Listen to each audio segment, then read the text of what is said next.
Hello student सकल निश्चय भालो आछो बेंकुड़ा बेन वेब चैनेले सकलके स्वागत। आमी तोमादेर सामने केमिस्ट्रिर प्रशांत सर केमिस्ट्री सब्जेक्ट निये आलोचना करब। क्लास 11 प्रथम चैप्टार रसायनिक विज्ञानेर प्राथमिक धारणार खूब गुरुत्वपूर्ण टपिक रासायनिक संयोग सूत्रावली निये आज क्लास चालू होबे। चलो शुरू करा जाक। रसायन विज्ञान प्राथमिक धारणा साम बेसिक कन्सेप्ट इन केमिस्ट्री एक गुरुत्वपूर्ण अंश रासायनिक संयोग सूत्रावली रसायनिक संयोग सूत्रावली laws of chemical combination laws of chemical combination रासायनिक संयोग सूत्रावली बोलते कि बुझी कोनो एकटा रासायनिक बिक्रियाय एकाधिक बिक्रियक पदार्थ रासायनिक बिक्रियाय अंशग्रहण करे रासायनिक बिक्रियार फले एक बा एकाधिक बिक्रियात्मक पदार्थ उत्पन्न हय। रासायनिक बिक्रिया चलाकालीन बिक्रियकगुली कतगुलो सूत्र बा नियम मेने चले सेई नियमगुलोके बला हय रासायनिक संयोग सूत्रावली लॉज ऑफ केमिकल कॉम्बिनेशन। आमादेर सिलेबासे 5टी आछे रासायनिक संयोग सूत्रावली। प्रथमटी हलो भरेर संरक्षण सूत्र लॉ ऑफ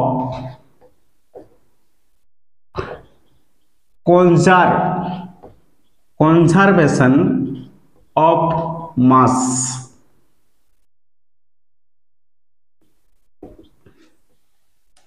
भरेर संरक्षण सूत्र দিয়ে কি জানতে পারি? প্রবর্তক কে? প্রবর্তক বিজ্ঞানী ফরাসি বিজ্ঞানী লেভোসিয়ার।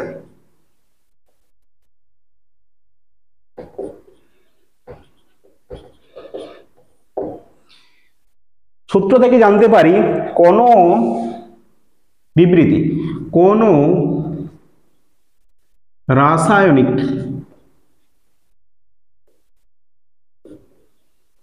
বিক্রিয়ায় এক বা একাধিক কোন রাসায়নিক বিক্রিয়ায় বিক্রিয়কের মোট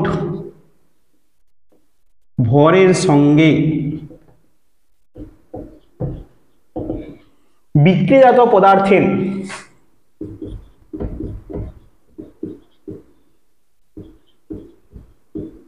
পদার্থের মোট ভর সমান হয়। এটা হলো প্রথম রাসায়নিক সংযোগ সূত্রাবলী ভরের সংরক্ষণ সূত্র। ব্যাখ্যা যেমন ধরো a প্লাস b রাসায়নিক বিক্রিয়া করে c প্লাস d উৎপন্ন করেছে। এখানে a প্লাস b এর রাসায়নিক বিক্রিয়ার ক্ষেত্রে বিক্রিয়ক C প্লাস D হচ্ছে বিক্রিয়াজাত পদার্থ।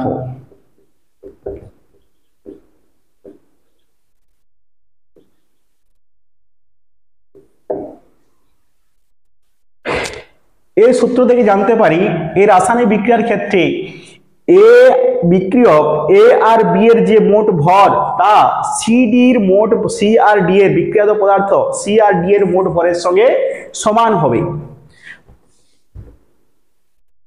A প্লাস B এর মোট ভর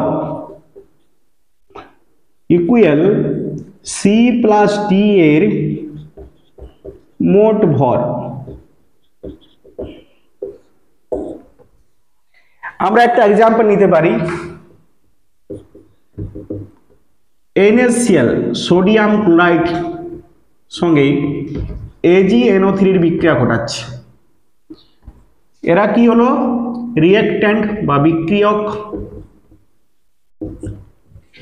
বিক্রিয়া করে উৎপন্ন করবে এজিসিএল এর অদক্ষেপ প্লাস সোডিয়াম নাইট্রেট NaNO3, এই দুটো হলো প্রোডাক্ট বিক্রিয়াজাত পদার্থ। এক্ষেত্রে NaCl আর AgNO3 এর মোট ভরের সঙ্গে AgCl আর NaNO3 এর মোট ভর সর্বদা কি হবে? সমান হবে। সর্বদা কি হবে? সমান হবে। এই সূত্রের লিমিটেশন আছে, লিমিটেশন, ব্যতিক্রম। কি লিমিটেশন আছে? বলছে আইনস্টাইনের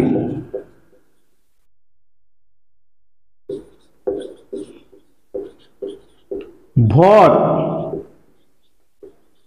ও শক্তির, আইনস্টাইনের আপেক্ষিক কতাবাদ, আপেক্ষিকতাবাদ থেকে জানা যায়, অর্থাৎ E সমান mc² সমীকরণ থেকে জানা যায় কিছু পরিমাণ ভরের বিনিময়ে কিছু তুল্যাঙ্ক পরিমাণ কি পাওয়া যাবে? শক্তি উদ্ভব ঘটে। তেমনি কোনো বস্তু যদি শক্তি শোষণ করে তার কিছু পরিমাণ ভরের কি হয়? ইনক্রিজ হয়, বৃদ্ধি হয়। কিছু কিছু রিঅ্যাকশন আছে, যেমন নাইট্রোজেন হাইড্রোজেন বিক্রিয়া করে অ্যামোনিয়া উৎপন্ন করলো। এক্ষেত্রে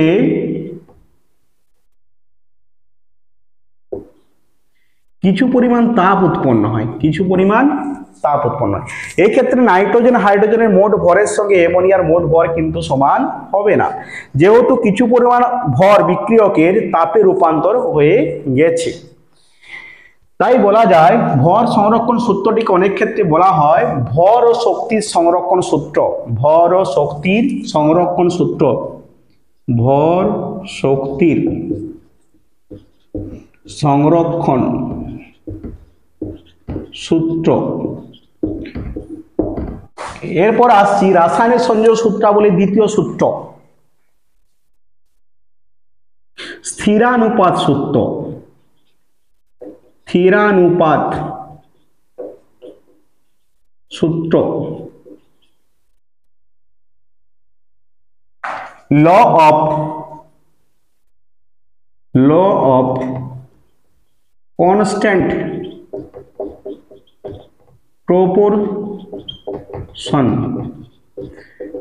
proportion, law of constant proportion, স্থিরানুপাত সূত্র। এই সূত্রতে কি জানতে, কে আবিষ্কার করে? প্রবর্তক।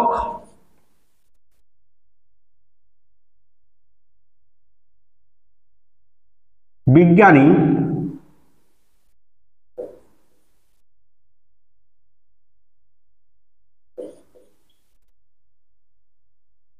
প্রাউস্ট, বিজ্ঞানী প্রাউস্ট বিবৃতি কোনো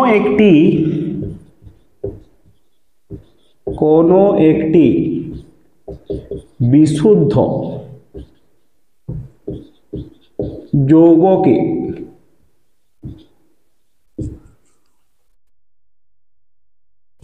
যেখান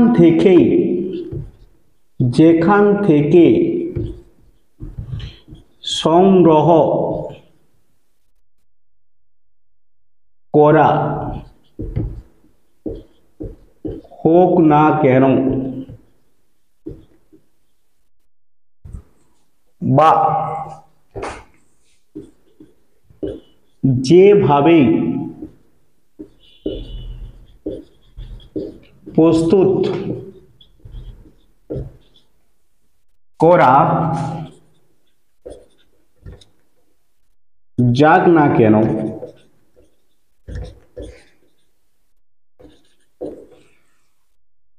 যৌগটি কতকগুলি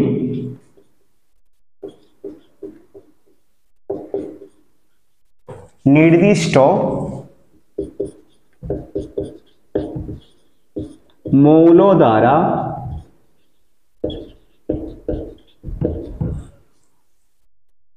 গঠিত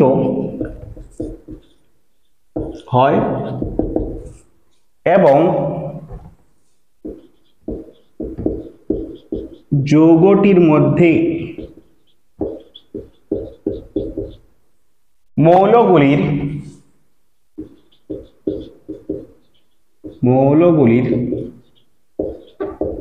ভরের অনুপাত সর্বদা স্থির থাকে।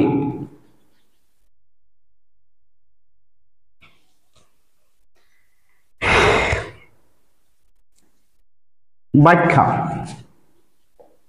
কি ব্যাখ্যা করতে পারি এটাকে আমরা ধরি এ আর বি দুটি মৌল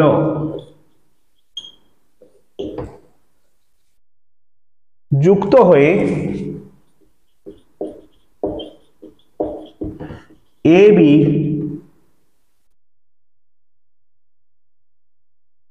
একটি বিশুদ্ধ যৌগ উৎপন্ন করেছে।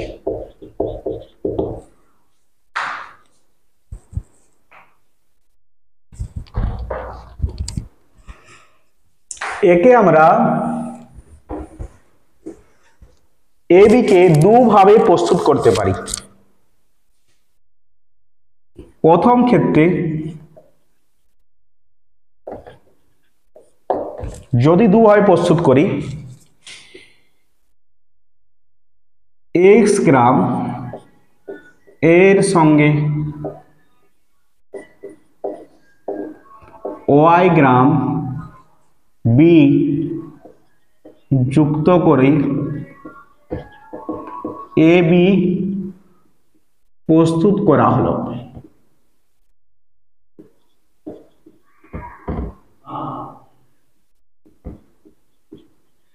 দ্বিতীয়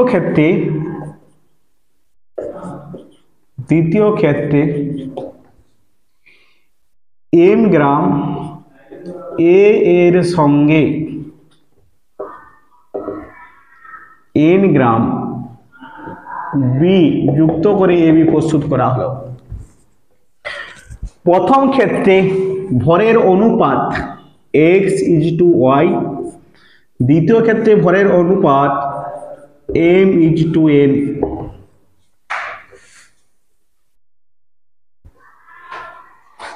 এত স্থির অনুপাত সূত্র থেকে পাই x/y সমানে m/n বা x:y সমানে m:n।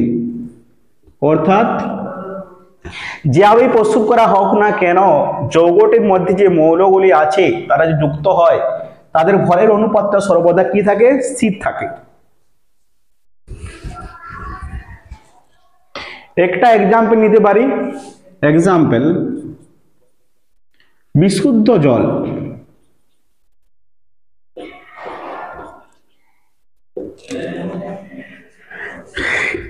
H2O কি দ্বারা গঠিত? হাইড্রোজেন ও অক্সিজেন দ্বারা গঠিত।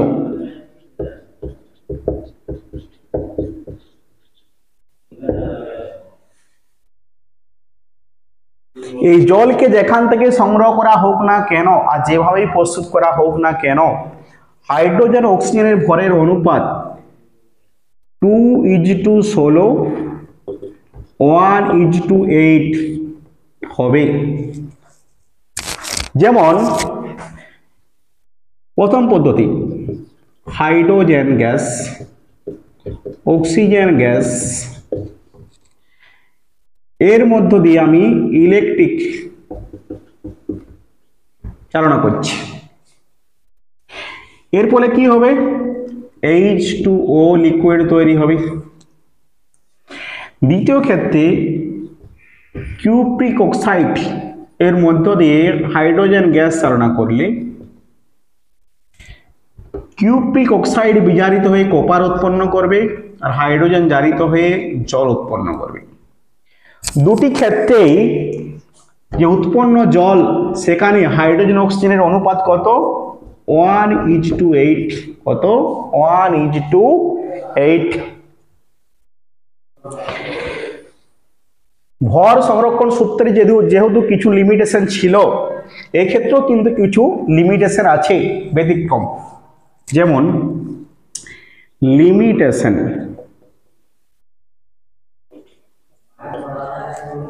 এই সূত্রের বিপরীত বিবৃতি সঠিক নয়। কেন সঠিক নয়? এর মানে কি? যেমন কোন একটা বিশুদ্ধ যৌগর ভরের অনুপাত সর্বদা স্থির থাকে, তেমনি এটা কখনো বলা যাবে না যে যৌগগুলোর মধ্যে ভরের অনুপাত নির্দিষ্ট হলে একই যৌগ হবে। ভরের মৌলগুলির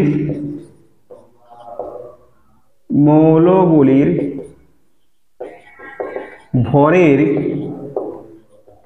অনুপাত একই হলেও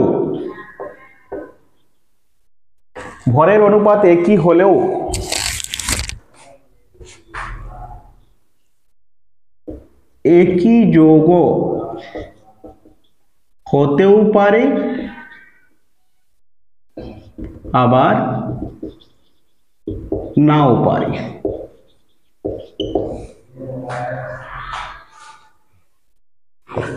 যেমন C2H5OH ইথানল এবং CH3OCH3 ডাইমিথাইল ইথার। কি? Dimethyl ether. এদের জেনারেল ফর্মুলা, সাধারণ সংকেত, কার্বন 2টি, হাইড্রোজেন 6টি, অক্সিজেন 1টি। দুজনকে সাধারণ সংকেত একই, কিন্তু একই যৌগ নয়। আবার 3 মোল অ্যাসিটিলিনকে যদি কোপার নল আর 600 ডিগ্রি সেন্টিগ্রেড উষ্ণতায় কোপার নলের মধ্য দিয়ে চালনা করি, পলিমারাইজেশন বিক্রিয়া হবে। পলিমারাইজেশন উৎপন্ন হবে কি? বেনজিন। এক্ষেত্রে কার্বন হাইড্রোজেনের অনুপাত সেম। দুটা যৌগের মধ্যে কার্বন হাইড্রোজেনের অনুপাত সেম, 2:2, 1:1, 6:6, 1:1। হওয়া সত্ত্বেও কিন্তু তারা একই যৌগ নয়।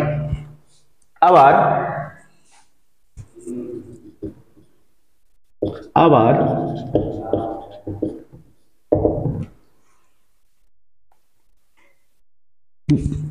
আইসোটোপ, অক্সিজেনে কটা আইসোটোপ? Oxygen 16, oxygen 17, oxygen 18। যে যৌগগুলা সংগ্রহ করা হবে তাদের আইসোটোপ যদি ভিন্ন হয়, তাদের অনুপাত যদি ভিন্ন হয়, সেক্ষেত্রে কি হবে? তাদের ভরের অনুপাত সর্বদা স্থির থাকিবে না। আবার নন স্টয়চিওমেট্রিক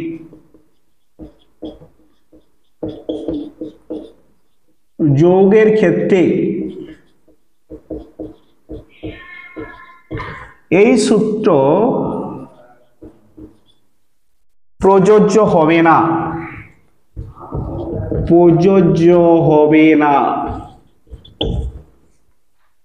যৌগের ক্ষেত্রে এই সূত্র প্রযোজ্য হবে না। যেমন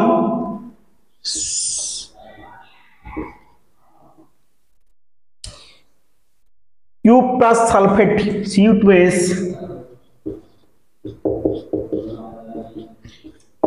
এই যৌগের মধ্যে কপার আর সালফারের যে মোলের অনুপাত সর্বদা স্থির থাকে না।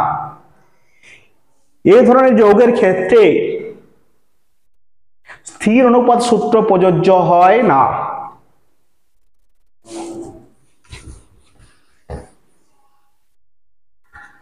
স্থির অনুপাত সূত্রের একটা অঙ্ক করে নিলে এই কনসেপ্টটা কি হবে, ক্লিয়ার হয়ে যাবে। চলো একটা অঙ্ক করে নিয়ে যাক। ধাতব ম্যাগনেসিয়াম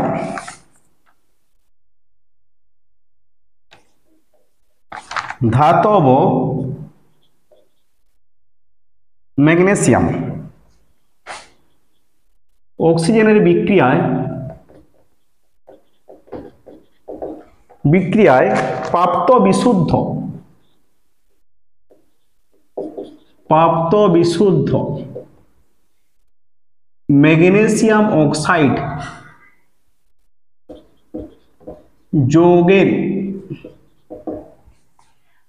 5 গ্রাম পরিমাণে ম্যাগনেসিয়ামের পরিমাণ 3 গ্রাম। আবার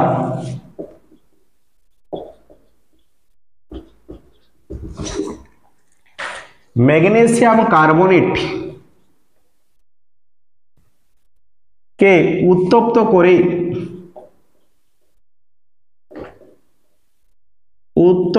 করে প্রাপ্ত বিশুদ্ধ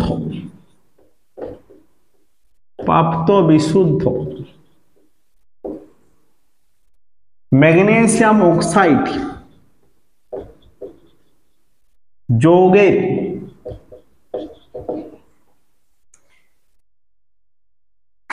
8.5 গ্রাম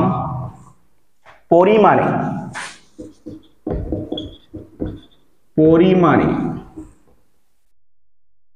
ম্যাগনেসিয়ামের পরিমাণ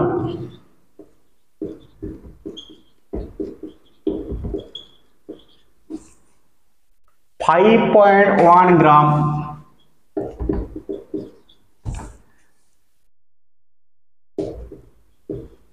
দেখাও যে ফলাফলগুলি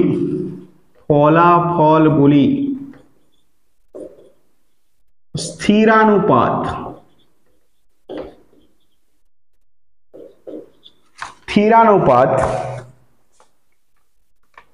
সূত্রসম্মত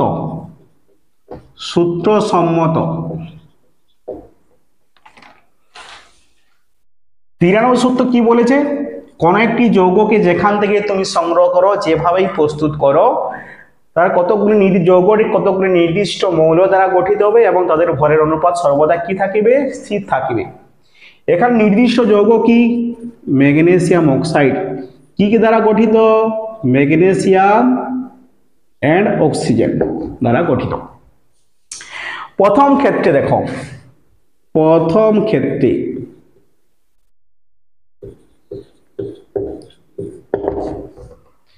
ম্যাগনেসিয়াম অক্সাইড যৌগে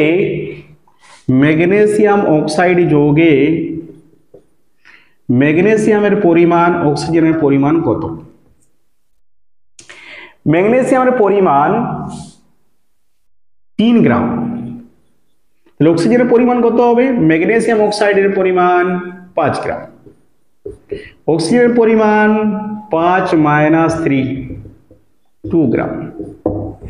এত যৌগের মধ্যে ম্যাগনেসিয়াম অক্সিজেনের অনুপাত 3:2, কত? 3:2।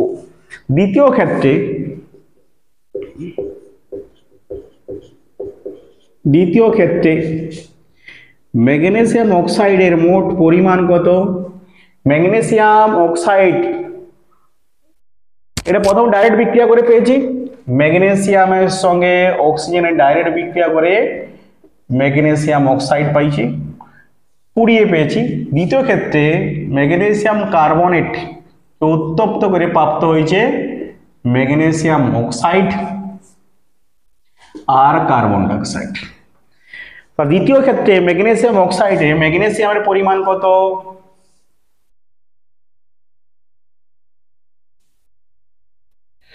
ম্যাগনেসিয়াম অক্সাইডের পরিমাণ 8.5 গ্রাম, ম্যাগনেসিয়ামের পরিমাণ 5.1 গ্রাম, তাহলে অক্সিজেনের পরিমাণ কত হবে? বিয়োগ করো 8.5 মাইনাস 5.1 3.4 গ্রাম 3.4 গ্রাম। তাহলে এই ক্ষেত্রে ম্যাগনেসিয়াম অক্সিজেনের অনুপাত কত হবে 5.1 ইজ টু 3.4।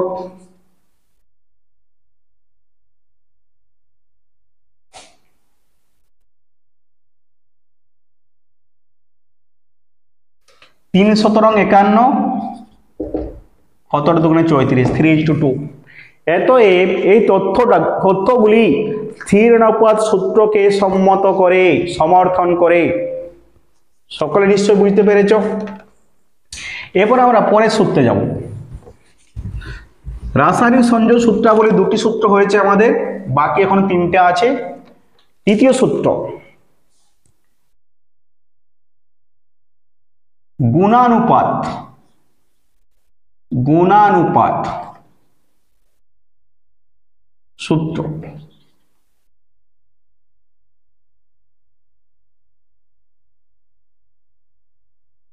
প্রবর্তক বিজ্ঞানী ডাল্টন। বিজ্ঞানী ডাল্টন। গুণানুপাত সূত্রে কি বলছে দুটি মৌল পরস্পর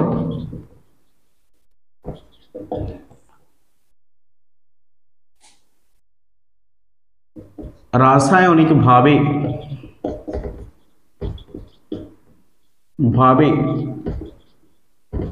যুক্ত হয়ে দুই বা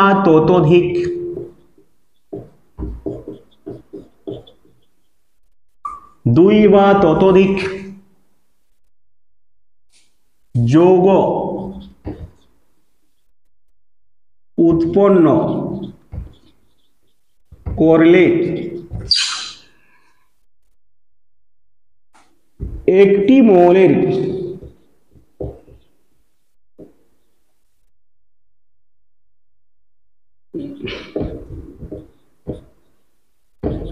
নির্দিষ্ট ভরের সঙ্গে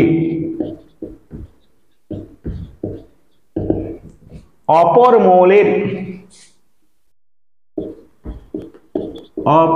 মৌলের যে ভিন্ন ভিন্ন ভর যুক্ত আছে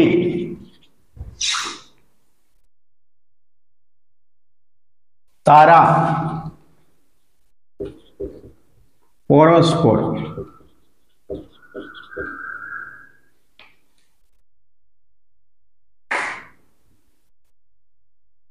পূর্ণ সংখ্যার সরল অনুপাতে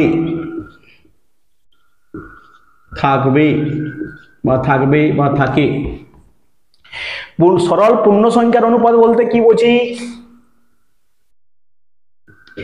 1:2:3 হতে পারে, और 1:2 হতে পারে, 1:3 হতে পারে, etc হতে পারে ইত্যাদি।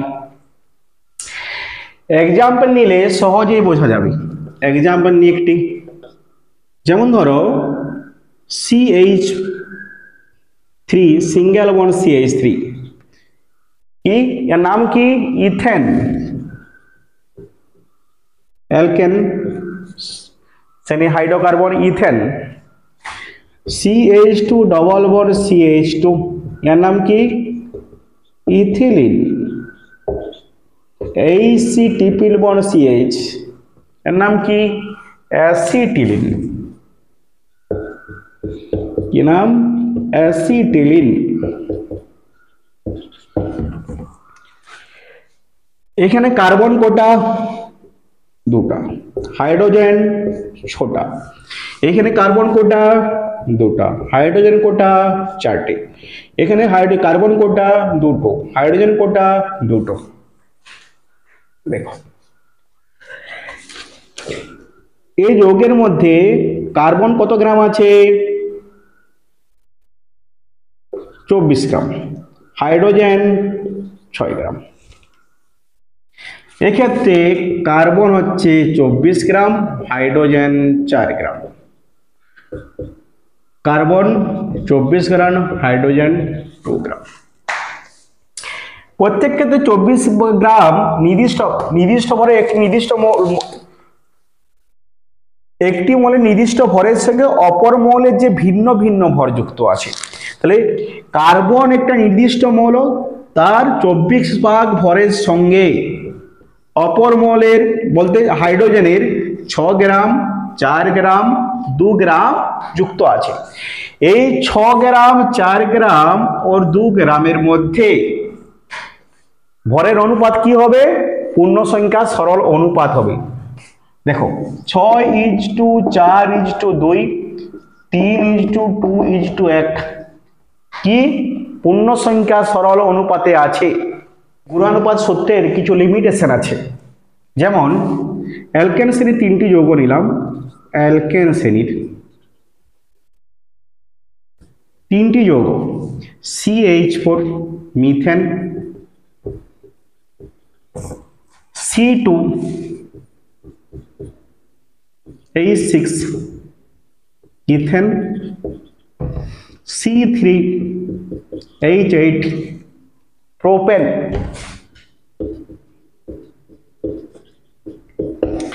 প্রথম ক্ষেত্রে দেখো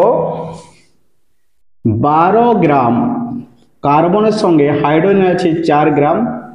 দ্বিতীয় ক্ষেত্রে 24 গ্রাম কার্বনের সঙ্গে হাইড্রোজেন আছে 6 গ্রাম। এত 1 গ্রামের সঙ্গে কত? 6/24। আর 12 গ্রামের সঙ্গে আছে 6/24 × 12 সমান 3 গ্রাম। তৃতীয় ক্ষেত্রে দেখো 36 গ্রাম কার্বনের সঙ্গে হাইড্রোজেন আছে 8 গ্রাম। 1 গ্রামের সঙ্গে আছে 8/36।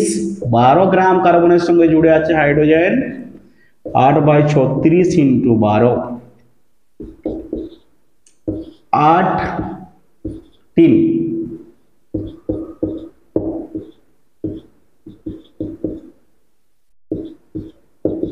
2.66। এতএব একটি মৌলের নির্দিষ্ট ভরের সঙ্গে অপর মৌলের যে ভিন্ন ভিন্ন ভর, অর্থাৎ কার্বনের 12 গ্রামের সঙ্গে হাইড্রোজেনের যে অপর ভরগুলি যুক্ত আছে 4 গ্রাম, 3 গ্রাম আর 2.66 গ্রাম, এদের অনুপাত 4:3:2.66, যা পূর্ণ সংখ্যা সরল অনুপাতে নেই, তাহলে এই ক্ষেত্রে কি গুণানুপাত সূত্র অ্যাপ্লাই হচ্ছে না বা গুণানুপাত সূত্রকে সমর্থন করছে না। এবার একটি আমরা অঙ্ককে যদি এক্সাম্পল হিসাবে নিই, সহজে আমরা এই সূত্র সম্পর্কে ধারণা পাবো। চলো এই অঙ্ক নেওয়া যাক। হাইড্রোজেন ও অক্সিজেন দুটি যৌগে যথাক্রমে 42.9% ও 27.3% আছে। দুটি যৌগের মধ্যে হাইড্রোজেন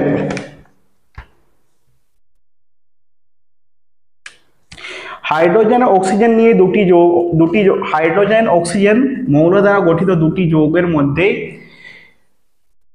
যথাক্রমে এত পার্সেন্ট কি আছে? হাইড্রোজেন আছে। কি আছে? হাইড্রোজেন আছে। প্রথম প্রকার যৌগের ক্ষেত্রে হাইড্রোজেন 42.9 গ্রাম, যদি টোটাল ধরি 100 গ্রাম, তো অক্সিজেন আছে কত গ্রাম? 100 - 42.9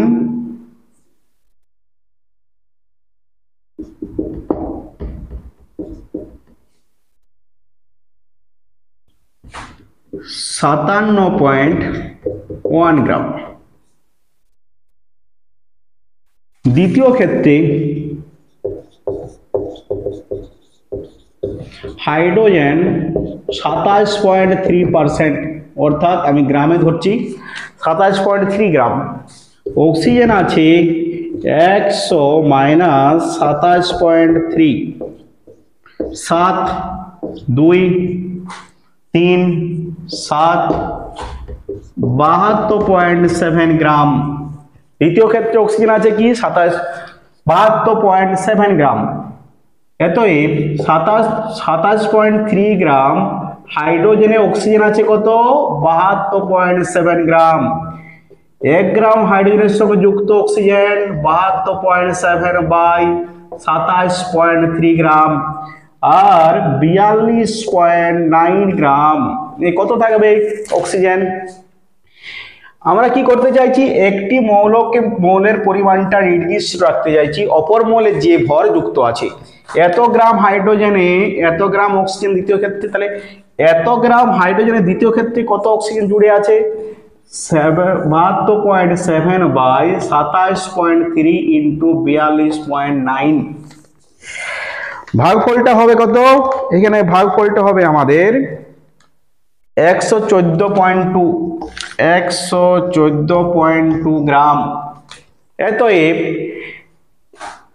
একটি মৌলের নির্দিষ্ট ভর বলতে হাইড্রোজেনের নির্দিষ্ট ভর 42.9 গ্রামের সঙ্গে প্রথম প্রকার যৌগে অক্সিজেন যুক্ত আছে কত 57.1 গ্রাম। দ্বিতীয় ক্ষেত্রে কত যুক্ত আছে 114.2 গ্রাম। এদের অনুপাত করলে কত হবে প্রায় 1:2, যা পূর্ণ সংখ্যার সরল অনুপাত। তাহলে আজকে এই পর্যন্ত। পরবর্তী ক্লাসে বাকি দুটি যে আমাদের রাসায়নিক সংযোগ সূত্রাবলী আছে সেগুলো নিয়ে আলোচনা হবে।